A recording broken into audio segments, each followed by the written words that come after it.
ఏంటి తమ్ముడు ఇట్రా ఉండమ్మా కూర్చో మీరు కూర్చో ఒక్కరు రండి ఆయన రండి ఆ కుర్రాడు రండి రా ఒక్కొక్కరే రండి కూర్చోండి మీరు కూర్చోవాలి కూర్చోండి. హలో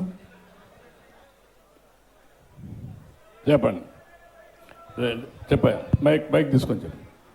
కూర్చోండి అమ్మా కూర్చోండి 1 minute కూర్చోండి.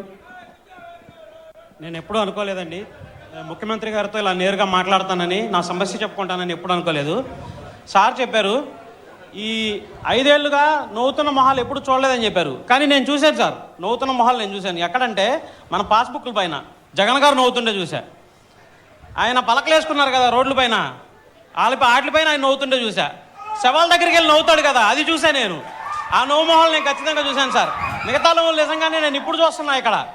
అయితే సార్ నా సమస్య వచ్చేసి నాకు రేషన్ కార్డు కావాలి సార్, తర్వాత హ్యాండిక్యాప్డ్ సర్టిఫికేట్ లేదు సార్. నేను వచ్చేసి మన జగన్ గారు ఉన్నారు కదా, ఆయన అభిమానితో నేను శపథం చేశాను. మా బాబు గారు వచ్చాక కంపల్సరీగా నాకు ఇప్పిస్తారు రేషన్ కార్డు, నాకు ఖచ్చితంగా హ్యాండిక్యాప్డ్ సర్టిఫికేట్ కూడా వచ్చిందని నేను చెప్పాను సార్. ఆ విషయం మీతో ఒకసారి మాట్లాడుతాను. నేను ఆటో తోలుతాను సార్, రోజుకి 350 రూపాయలు రెంట్ సార్. రోడ్డు మీద వెళ్తుంటే నాకు కనిపించింది సార్ ఇక్కడ మీరు వస్తున్నారని చెప్పేసి. మీతో మాట్లాడితే నా సమస్య ప్రాబ్లం సాల్వ్ అవుతుందని చెప్పి నేను వచ్చాను సార్ ఇక్కడికి. నీకు ఆటో ఏది మామూలు ఆటో ఉందా? ఆటో తోలుతాను సార్ నేను, రెంట్కి సార్. అది రెంట్కి తీసుకున్నాను. నీకు ఆటో కొనిస్తాను, ఎలక్ట్రికల్ ఆటో కొనుక్కో. ఓకే, రేషన్ కార్డు ఇచ్చి ఎలక్ట్రికల్ ఆటో ఇప్పించండి ఇమ్మీడియట్గా.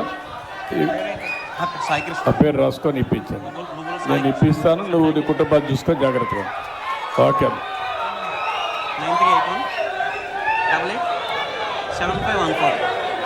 ఓకే అమ్మా, ఓకే. థ్యాంక్ యూ అమ్మా, థ్యాంక్ యూ. ఫోటో